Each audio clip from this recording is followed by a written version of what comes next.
Welcome, everyone, to the UP Convergence, Unity and Peace. I'm Noel Marshall with the Co-Creators Convergence broadcast, and we have a very special guest today, Michael Reccia. And Michael is a trans medium who was brought through the Joseph Communications, a series of 8 books that really can tell you about the whole spiritual your whole spiritual development, who you are, what you are, and where we all can go together, should we choose. But at this point, we are at a choice point. And so without any further ado, Michael, this is going to be a time all week we have been broadcasting about your books, and we have been talking about them, and we've also played the 3 vital gifts from the afterlife to let people know how things where we are and how urgent the message is now. Mm-hmm. I'm going to put this in gallery view for right now, so you can see some of our friends are here.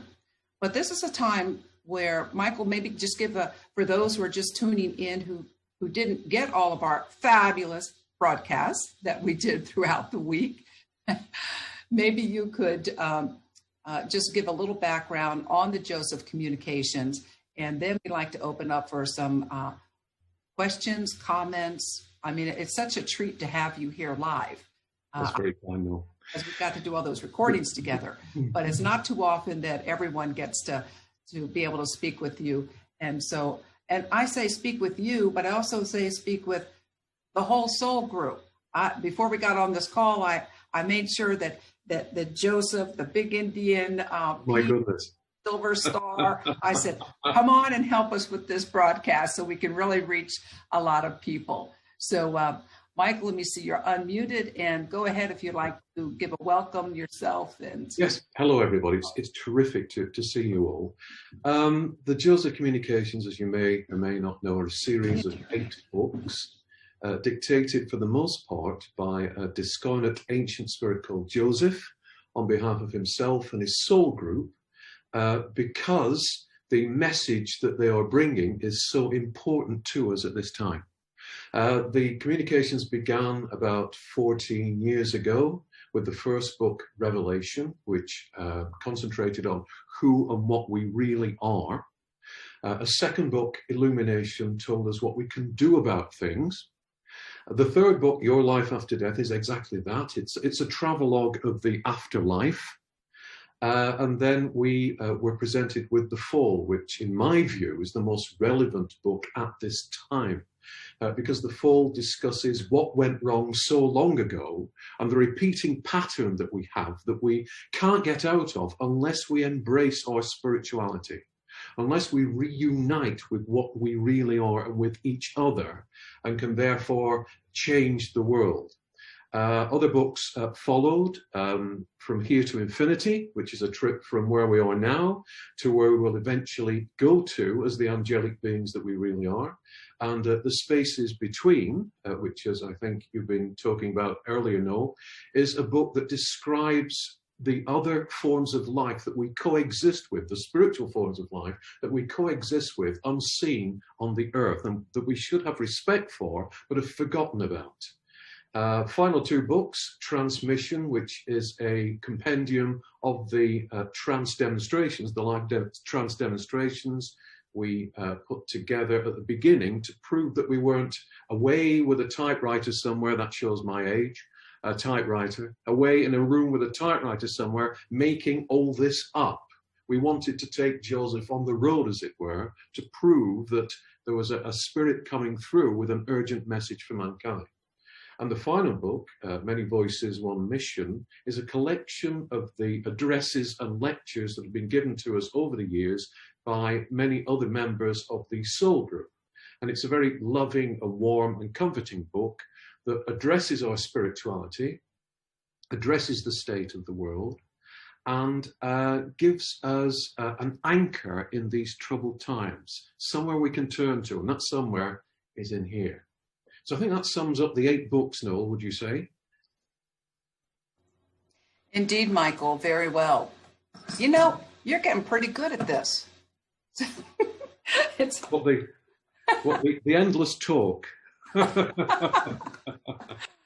I'm going to ask everyone to turn on your video if at all possible, so Michael doesn't and I don't feel like we're talking to ourselves, because we've been doing that a lot. So if it's possible, go ahead and start your video. And this is what we're going to do. If you would like to ask Michael a question or make a comment on what these books have meant in your life, you can put it in the chat, or if you know how to use the reactions buttons down below, you can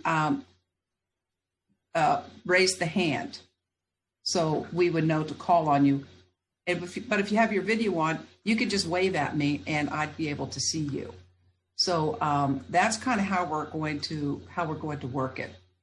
So to begin, does anyone have anything that they would like to ask or share? And if you're really bashful, you can put it in the comments. And actually, when you put it in the comments, I find the questions are a lot more succinct, but but it's all good here. So, okay, I don't see anything yet. So, okay, Karen, go ahead yourself. I mean, you do answer this question a lot in every book. When I have all the books, two rounds now, because I gave away the first set after meeting you after we were at the Parliament of World Religions. So I get this answer, yet it's probably my personal, as a very empathic soul, biggest challenge. And it's just the weight. I learned, I was reminded from you and Joseph Communications not to stay in the sorrow and the sadness, because that's then the vibration I'm contributing. So I sort of give myself my allotted weeping time. Yet that's probably even with all the light I'm offering out through meditation and joining your group and my own personal way, it still feels so overwhelming sometimes to think about the children being abused and the struggles. So that's my biggest area of looking for guidance. Yes, it's difficult. And it's difficult if we are psychically aware, because the world is in such a strange position at the moment that we cannot help but pick up that twist in the general vibration.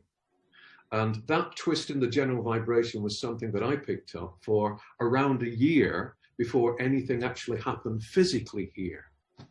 And so you pick up you've got your own emotional response to what's happening, but you're also picking up everyone else's. You're picking up those thought forms, you're picking up those clusters of thought that say, I'm alone, I'm helpless, I need comfort, I don't know what to do. We have to, as you say, bypass that. And we have to, in our light sending times, just visualize everything as being harmonious, balanced, infused with that spiritual light, and returned to an angelic normality. Not to a human normality, but to an angelic normality, which of course is what we really are. And that's where we started so long ago. It is difficult. We're in a difficult period. But unless we transmit the light, unless enough of us transmit the light, then the situations that we are in will pull us deeper into themselves. So we have to understand that, as Joseph says, and many members of the Soul Group have said, one person working for the light is the equal of 1,000 or thousands who are not yet working for the light. And so we are very powerful beings as the spirits we really are, because we are drawing on divine energy rather than finite field energy, rather than the finite energy of the field of human consciousness that we contribute to daily through our thoughts and beliefs. So it's an old maxim, but we have to keep on keeping on. And we have to, as much as we can, believe in that perfect spiritual world and reunification of everyone, and reunification of everyone with their spiritual selves. And then we make changes. Whenever we sit for the light, whether we are a single person or sat in a group, we make a difference. We just have to keep on making a difference until those souls who are lost in the fog and the soup of this world, of this life, reach inwards themselves and think, oh, wait a minute, I'm more than I appear to be. I am a spirit. And as a spirit, I need to react to this world and to my fellow beings on this world in a different way. And then we've won. And then each soul in turn reacts to that light, connects to those souls who are sitting for the light, and we change this world. And we change our perception back to a spiritual viewpoint, which is lacking at the moment. There is no, or practically no, spiritual perspective in anything that we're doing. We have to reintroduce that spiritual perspective. And we are tasked with doing that at this time. It's a crucial time. We have to work for the light as hard as we can and as often as we can at this time, because things hang in the balance. And we've got to make sure that they tip over on the side of light and not on the side of chaos. Does that make sense? Yes, you're getting affirmative from Karen there. Oh, great. Thank you. Okay. Michael, I don't see any questions in the chat, but I am going to read just a little passage here from the fall. You are there, it's why you're here. So a lot of times when I'm talking with my quote, spiritual friends, they say, oh, I have to listen to the field. What does the field want? What does, that they we have to follow what the field wants. And in reading these books, I have a very different. I'm going to read just a little passage here from the fall.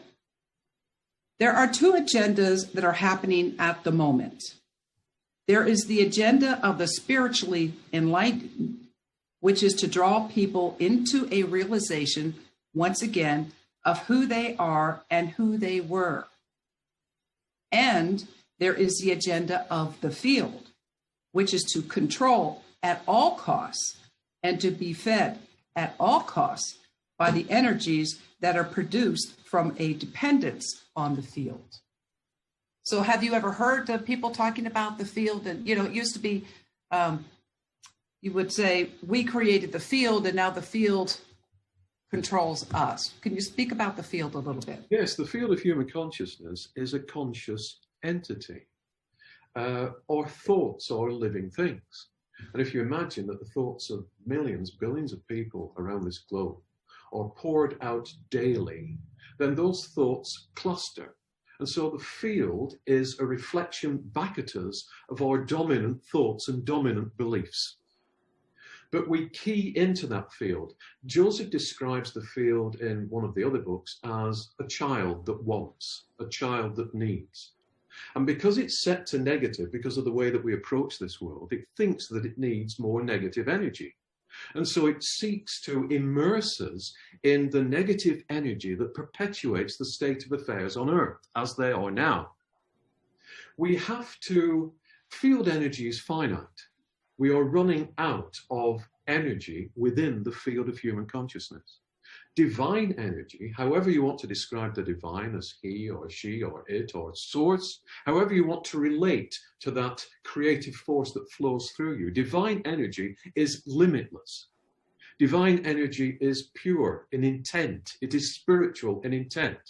And so we have to infuse the field, re-illuminate it with the energy that we find within our heart centers, with the energy that we all have access to, with the light energy that we all have access to, that we can stream into the world. And the light energy that chases away the shadows. The light energy resets in a good way. There's a lot of talk at the moment about resetting the world, but it's all head-mind resetting. It's all approaching each of our problems from a head-mind point of view and not acknowledging that we are more than head-mind people. We are also heart-mind people. We are spirits. We are angelic. We've just forgotten that. But we're pushing away half of what we are, the most important half of what we are. So we have to begin to draw energy from the heart, to push that energy into the field, to reinfuse the field and to chase away the darker aspects of the field so that we create the harmony and the world that we all want. Thank you, Michael. And we have a comment here from Layla, who I believe is one of your Joseph angels. Yes, indeed. Hi, Layla. Very nice to see you. Hi. And she says, after the fall, our only options after death are to stay in the healing spheres or come back to Earth.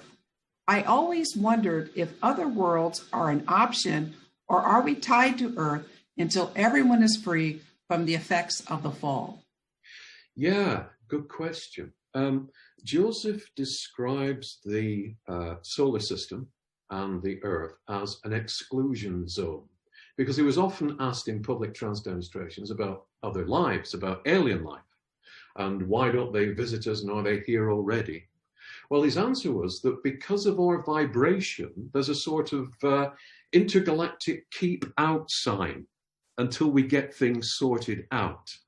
And so, yes, we can, as the angelic beings that we really are, we do visit other worlds. But in order to get back to that angelic state, we have to, following physical death, go through a number of spheres that traditionally are called heaven.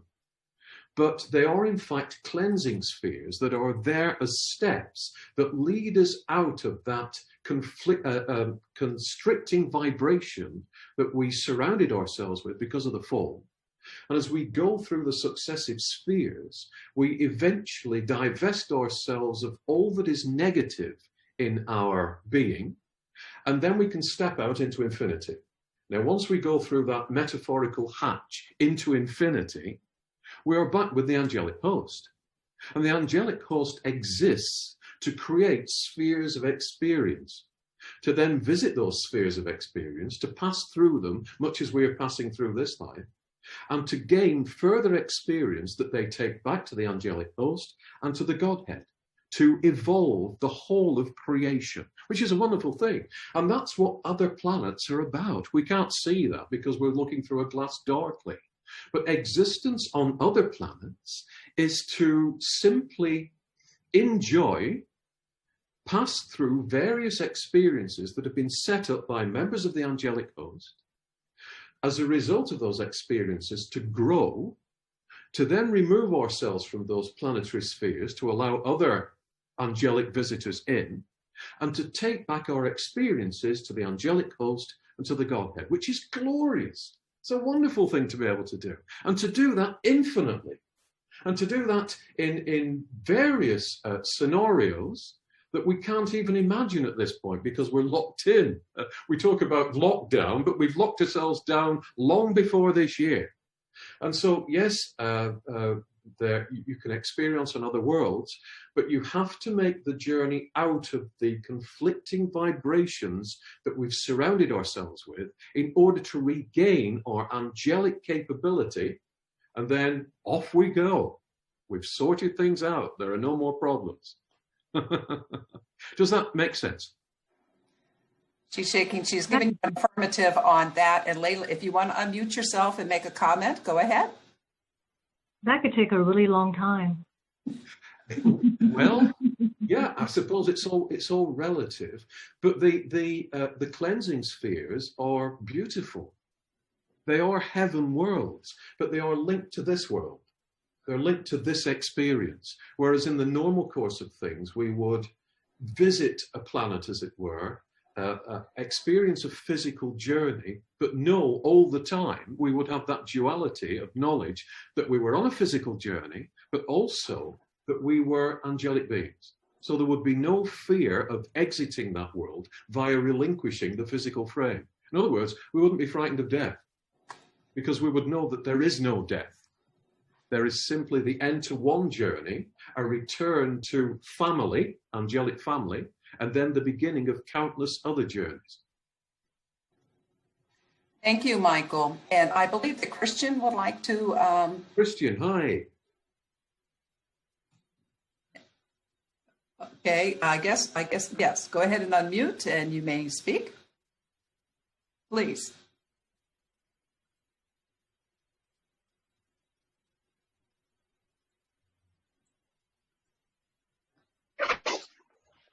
There he is. Hey everybody. Hi, Christian. Hi, Michael. Nice to meet you. Yes, nice to meet you. It's it's lovely. I'm sitting here in my garden, and it's nice to feel you in the UK and feel you guys in the States. We are really a global group, and global energy is really needed. Yeah. No, I actually didn't want to ask a question, but as you ask me, you know, I have in some ways internalized quite a lot of the material of the books. I've actually listened to the whole thing, all the books at least twice, and I'm always impressed by the richness and the depth of everything. And I'm a bit schooled in esotericism, and I know what complexity is, and I really appreciate the simple complexity in it. It is such a natural, it's nearly organic, it all fits together, and I really, really love it. But on the other hand, I'm also very concerned about how to get that really going. And in some ways, one question I have, and maybe it's an odd question, I had one of my teachers said, reality is very big. Reality is big, and it can accommodate many systems. Yes. And in some ways, my question could be, if we believe in the fall, and if we believe in that field, are we not actually creating it and setting us up in it? And maybe if we wouldn't believe in it, and we would believe like other groups have a different vision of humanity and different vision of what's the evolution of humankind is, which doesn't contain a fall and a field, and which contains aliens and communications with other worlds. Yes. You know, how do we know that we actually don't lock us up by our believing in that system? You know, that's sometimes a question which came to me. Yes, yes. I mean, you have to go in all the jewels of communications, in any communication from any spiritual source, you have to go to your heart, and you have to examine what's in those communications from the point of view of your heart. And if anything offends you, you have to throw it out. But if it resonates with you, then it is spiritual knowledge. Now, for me, being part of that group, it was a voyage of rediscovery. So within every book, having read the book finally, I didn't read them at the time because I was too busy out of my body and letting Joseph use the facility to bring through the messages. Having read the books, they resonate totally with me. Now, we don't, I think we have to have a look at what is wrong without acknowledging that it's wrong. In other words, we have to say there is room for improvement. We have to say there are certain situations that we acknowledge within ourselves from heart as perhaps not being the best for humankind. So we are only acknowledging them. If we don't acknowledge them, we cannot work to put them into a different state. So we acknowledge them, but we don't fixate on them. We say, yeah, this is what I believe happened. In my case, this is what I believe happened totally, and believe it from my heart rather than my head. And I know that the way to change things here is by reconnecting us with our spirituality. Now, that might mean different things for different people. Once they reconnect to their spirituality, they may have a different view of things. But if they are harmonious once they've reconnected to their spirituality, if they love all forms of life here once they've reconnected to their spirituality, if they care for the planet, if they seek not to control or to deceive, then it's the same message. However it's translated, it's the same message. So I can only say that from my point of view, I believe totally from in here in the fall story. But if it doesn't resonate with you, then there is still the option of bringing through the light to balance the world and to reunite people with their spiritual core, which is what we're all trying to do. There are movements around the world, different groups around the world, but with the same intent. So however we clothe it in words, it is the same intent. And the same intent is to bring through a reconnection to source that we have all but rejected as a society. And we continue to reject. And as a result of that, we have this discordant, chaotic, cruel, and unfeeling world. So the light is the answer to it all. Joseph is one vision, but it's a vision that, being part of that soul group, I totally believe it. But it's perfectly fine if somebody doesn't. But just keep sending the light. Thank you, Christian. And he seems, he gave you a thumbs up on that. Oh, good. Very good. I just wanted to add just something. The story resonates tremendously with me. Yes. It actually, when I first read the books, I had some kind of real, like an enlightenment. It was not alien to me at all, but things started to fit in and clicked and gave me quite a lot of energy and clarity.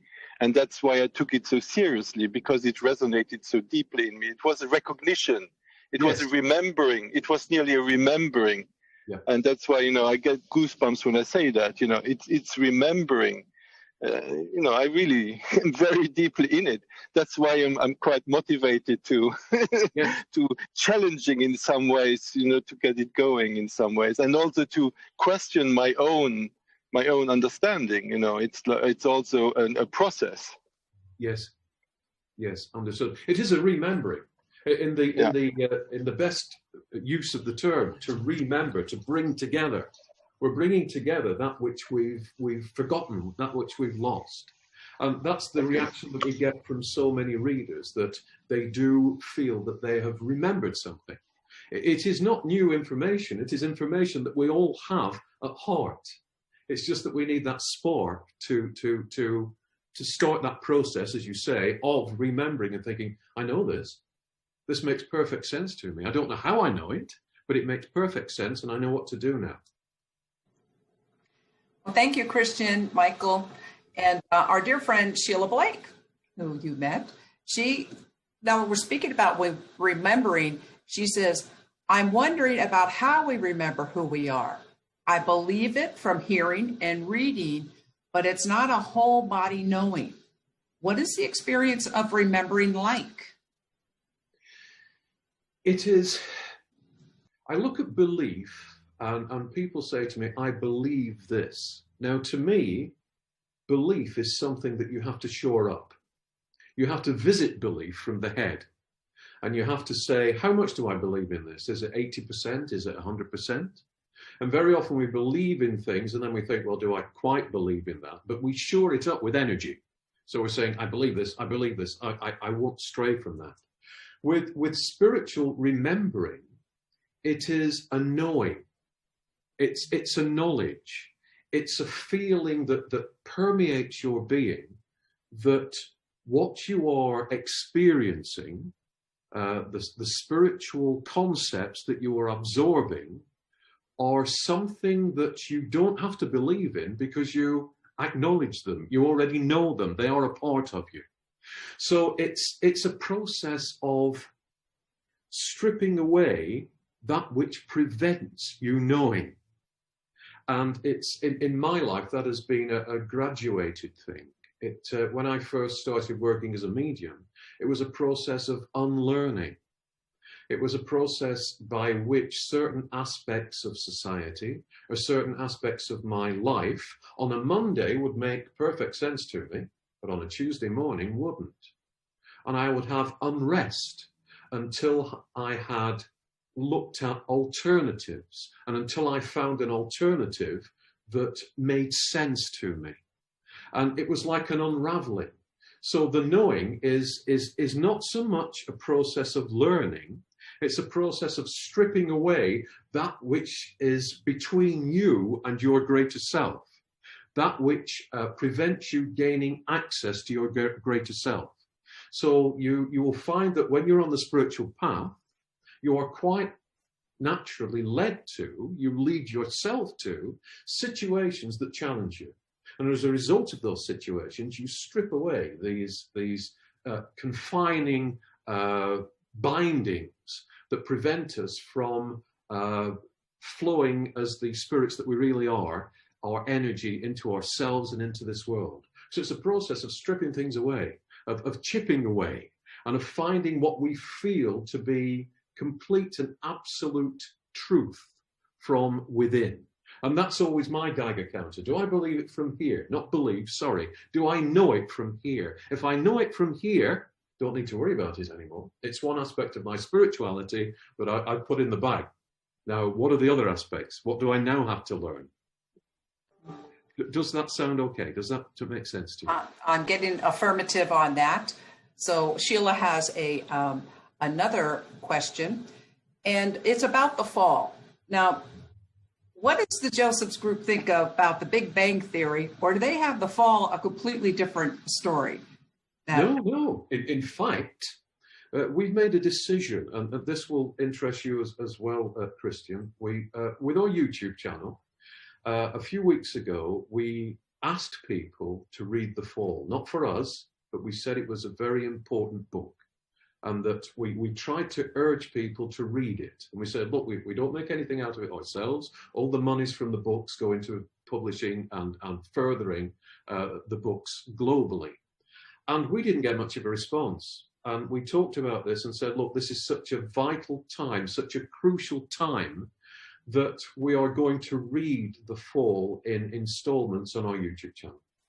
We're in effect going to read the whole book and hope that people will acknowledge what's in The Fall, because we believe it to be the most important book at this time, because it explains what went wrong. But the reason there's this long preamble is that in reading the first chapter, it explains the Big Bang. And it explains why there was a Big Bang, that there was a Big Bang, and how it was angelic intent given form to create a physical universe. In fact, divine intent given form to create a physical universe, one of many. So I have no conflict between a scientific view of the Big Bang and an angelic view of the Big Bang. They're the same thing, just looked at from a different perspective. Excellent. And, we did this as a soul group.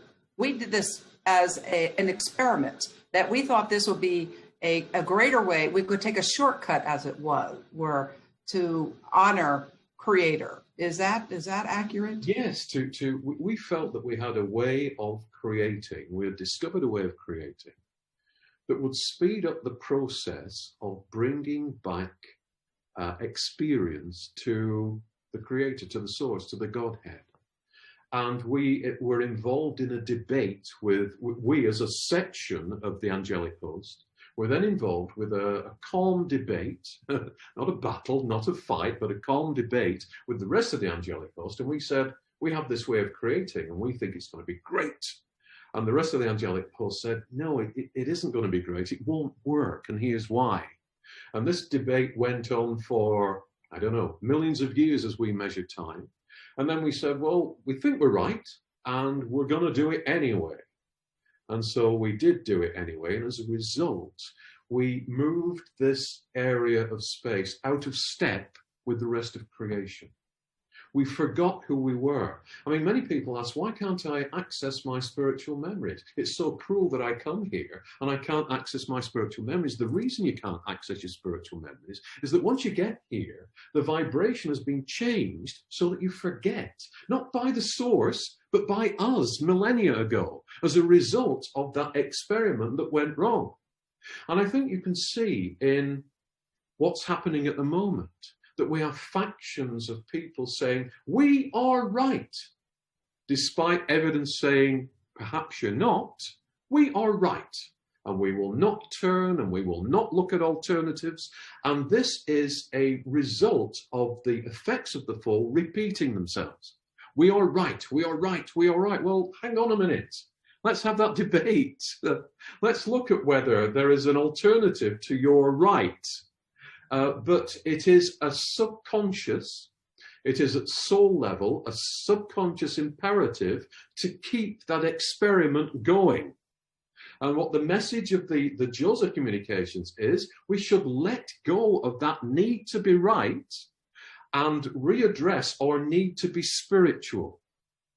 And once we let go of our need to be right all the time and not turn, Once we let go of that, we discover our spiritual core and we think, oh, there's more to this than I thought. There is a spiritual side. There is an angelic perspective. There is a divine perspective. And that changes everything. So that's what we're working to do by bringing the light in. Because the light illuminates. We each have this sort of pilot light in our heart. The sort of thing that you would see in an old-fashioned cooker or something like that. We have a pilot light. In some people, it's a great flame. In others, it's just this tiny light at the moment. Light feeds light. So if we surround people with divine light, particularly those that we don't particularly like on a physical level, those that we see as being in charge of things and getting things wrong, we give that pilot light enough brilliance, enough luminance to grow to the point where it has to be heard. Where somebody on one day suddenly thinks, hang on a minute, something within me is telling me something different. And people never change by saying to them, you must do this. They only change when they have a change of heart, when they have a change that comes from within. So the light fuels that pilot light, allows it to grow without judgment, without forcing it to grow. It can stay as it wants to if it wants to, but it is given the opportunity to grow via the light energy that we send out to the point where it becomes that still small voice that cannot be ignored. And that's when people change. That's when they reconnect to their spiritual selves. And that's where the world becomes a different place. Is that a sufficient answer? That's a beautiful answer. And Karen, do you want to unmute? I just want to take a pause there because that was such a beautiful answer. I just want to breathe into that knowing. It just was. Thank you so much.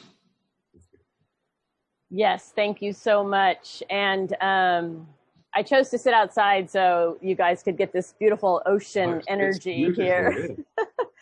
And what I discovered, Michael, with each and every book, which I just found 2 years ago, I guess, Noel, what you said, is that the Joseph communications, for me, and I believe can be for others, is like opening up this treasure box of truth.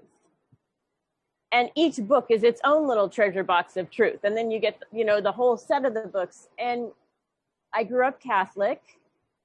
All years of school was Catholic. I was always in trouble as a child because I had my hand up a lot and I asked a lot of questions and I let them know I was very confused because what they were saying didn't seem true to what I was feeling that Jesus was telling us. That we're light and we can do what he did and more. And that got me in a bit of trouble when I was 8, 9, 10, 11 years old. So then I started to, when I could think a little more for myself, explore other religions. But then there was still these constrictions. And literally when I found your books, I mean, Noel knows, I just wept. And Christian, he said it so beautifully. The remembrance, the recognition. And so for me, through every religion I explored, when I came to your books, it was just the pure jewel of truth, which is light. And so thank you. You're very welcome. I feel privileged to have been able to bring this information through. And as you say, it's non-denominational. It's not dependent on any religious confines. It is simply what we are. And of course, religion and the divine and the spiritual are not really the same thing at all.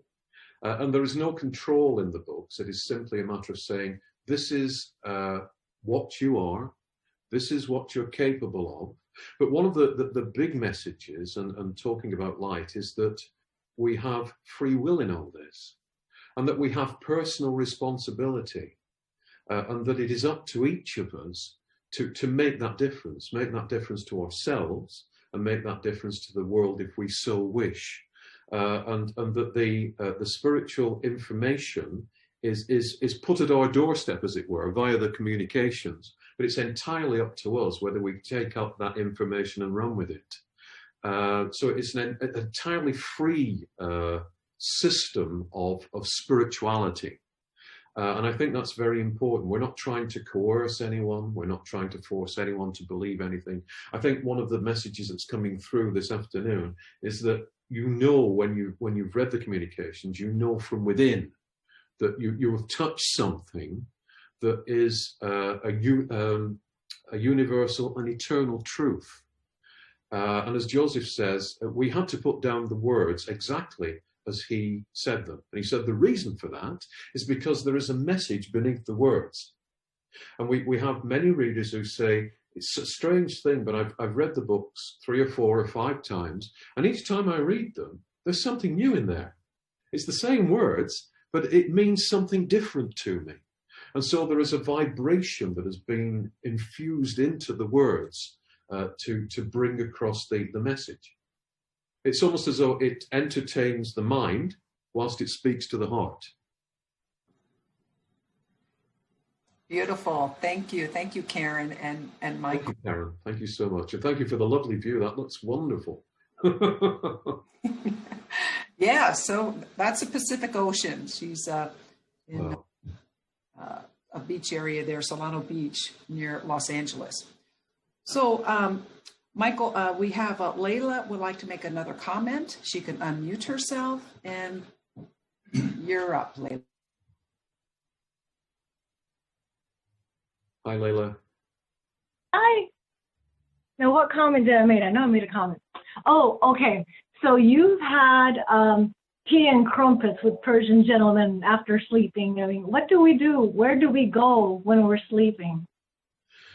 Well, we can, if we are unbound, I mean, there are ways that we lock ourselves into the physical body, aren't there? You know, if we've eaten too much, then sometimes we just stand by ourselves during the night.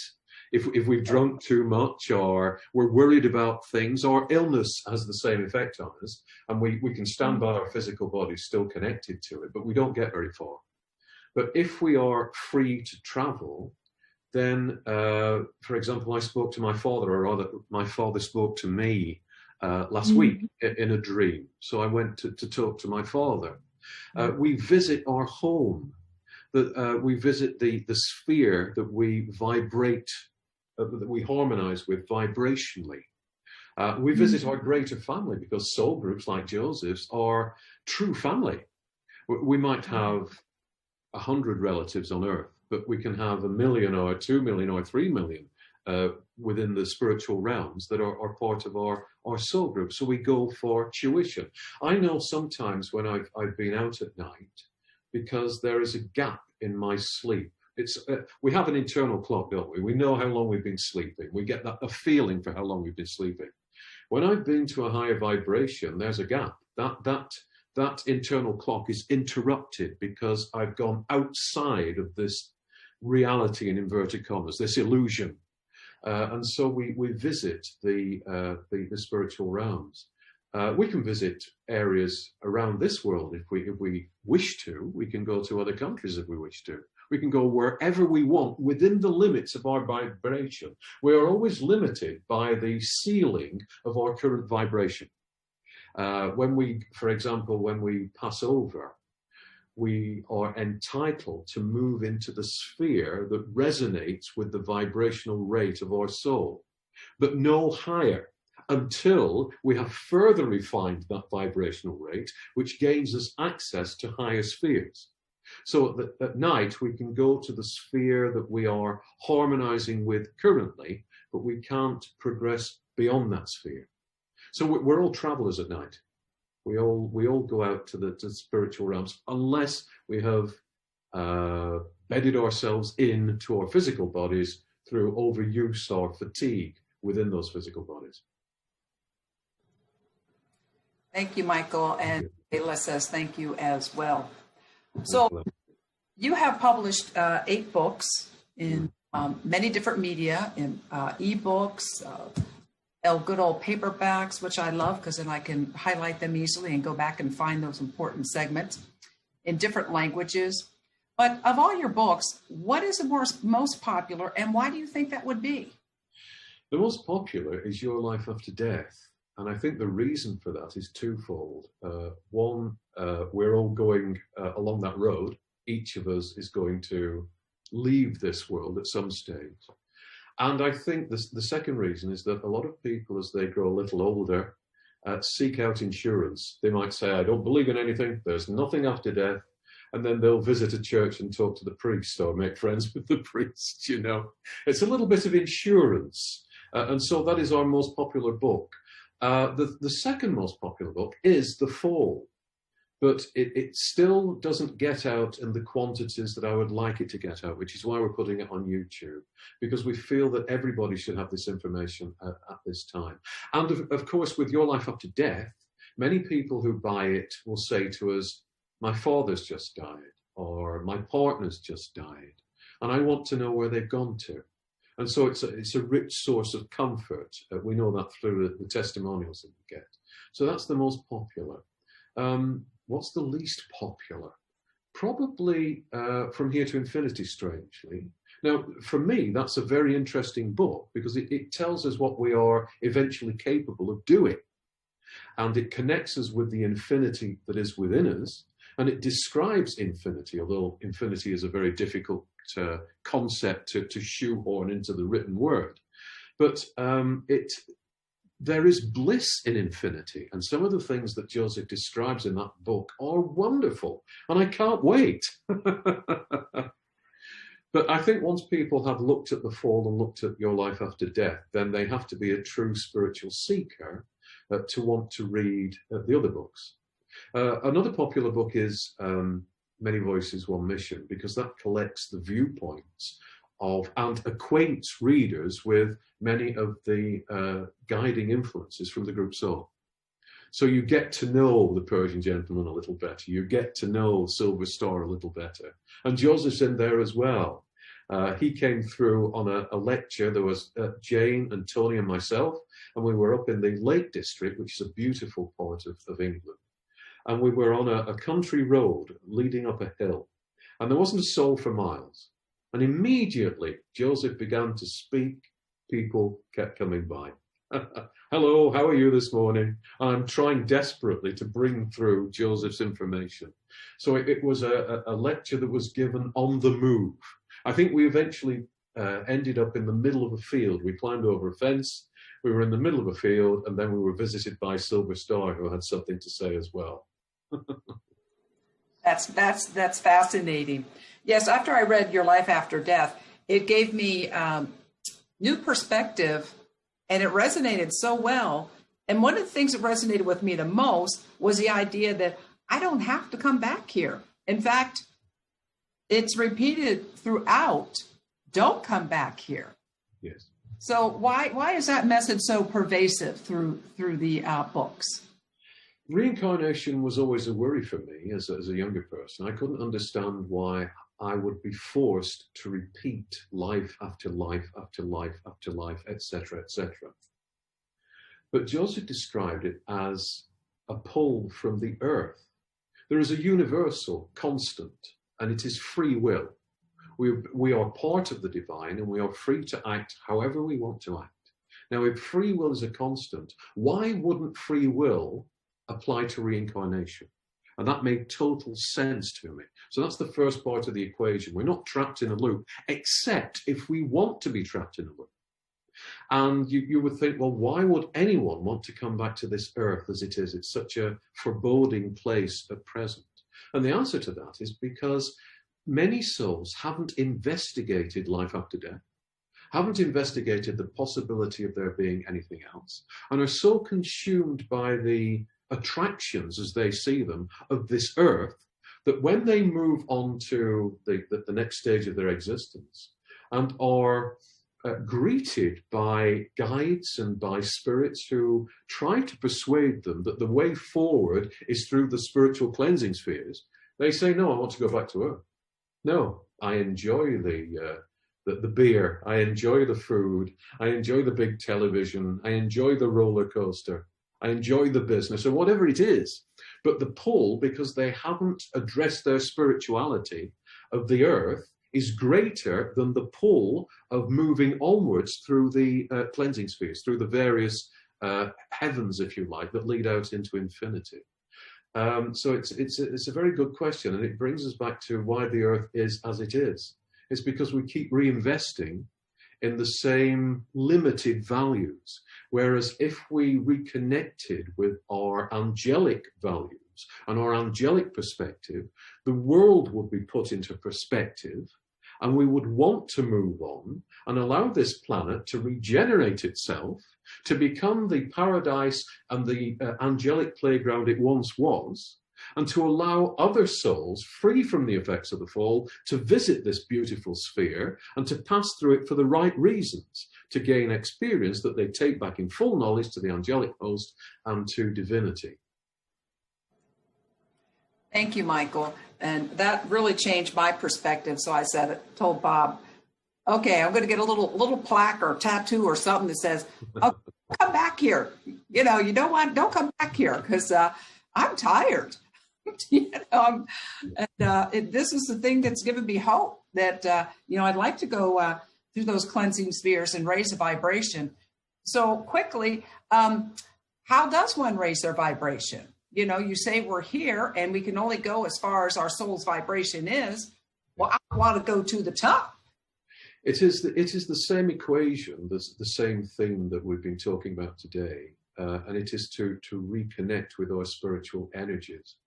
Once we reconnect with our spiritual energies, our perspective changes, and the things that we perhaps held dear before we reconnected with our spiritual energies suddenly lose their attraction, or we see through them. It's a strange thing, but once you, as everyone attending this meeting will, I think, agree, once you set your feet on the spiritual road, you can't take them off. But it is, from the perspective of the physical mind, it's a blessing and a curse.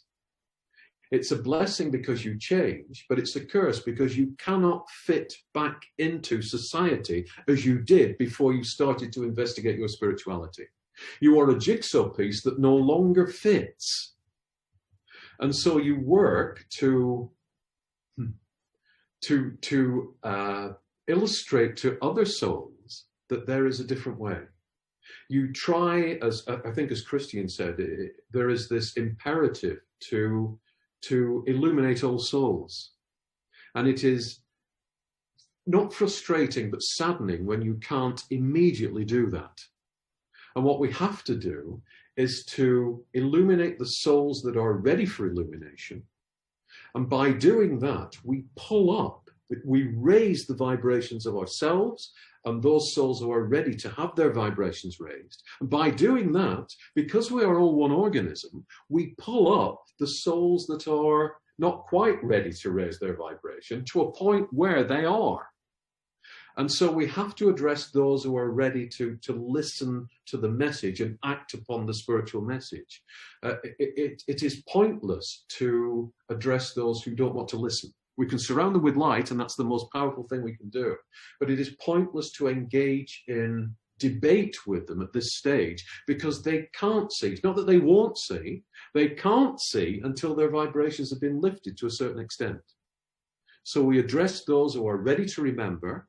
In addressing those who are ready to remember and allowing them to remember, they lift up the next tier, as it were, and then those souls become ready to remember. And that's the process of getting everyone out of the effects of the fall. Well, thank you. Well, talk about coming back in. Let's say that a soul, we pick our family, we pick our situation, I understand, we get counsel before we come here, and then we're coming in and landing, but let's say the pregnancy, one reason or another, is terminated. Then what happens to that soul? Do they just find another entry point, or? Well, with my medium's hat on, from the point of view of talking to relatives that have gone on and reconnecting them with their relatives on Earth, I have, on many occasions, seen children come in. You'll see a child walk in through the door, and you describe the child, and their mother says, "Oh, that's my child, I lost my child."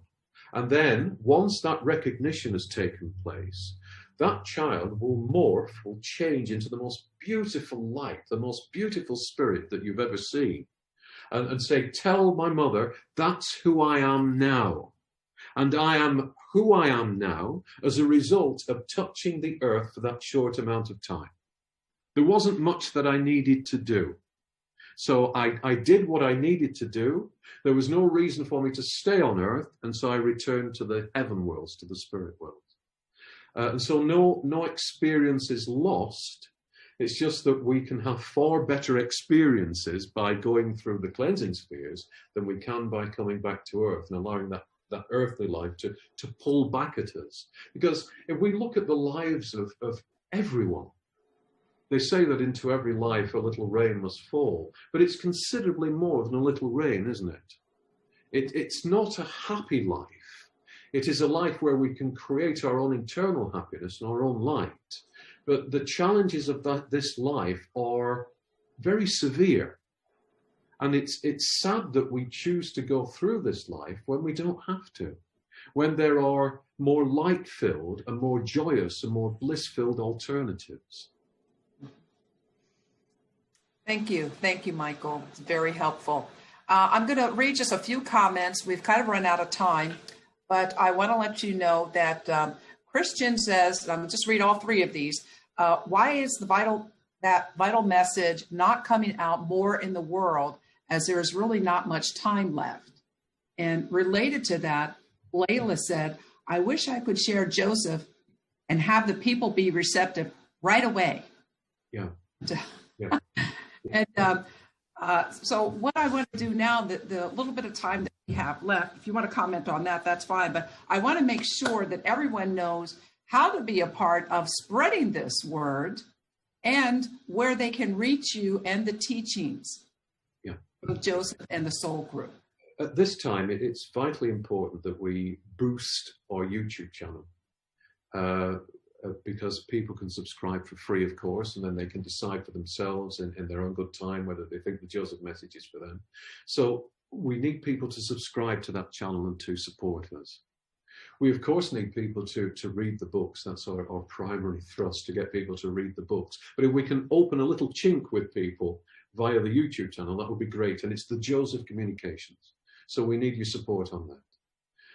We need people to join us for the light sending days that we put together on Mondays and Wednesdays and Fridays, to join together during the times that are illustrated on our Facebook pages, and to connect in spirit with Joseph's Soul Group, with the Band of Light, and with all those other souls who across the earth who are connecting with us, to generate this huge flame of light and send it out into the world.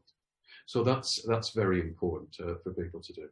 If they want to know more about the Joseph Communications, if they're new to them, or if they want the books, of course, they can go to our websites, thejosephcommunications.co.uk and thejosephcommunications.com, or they can visit Amazon.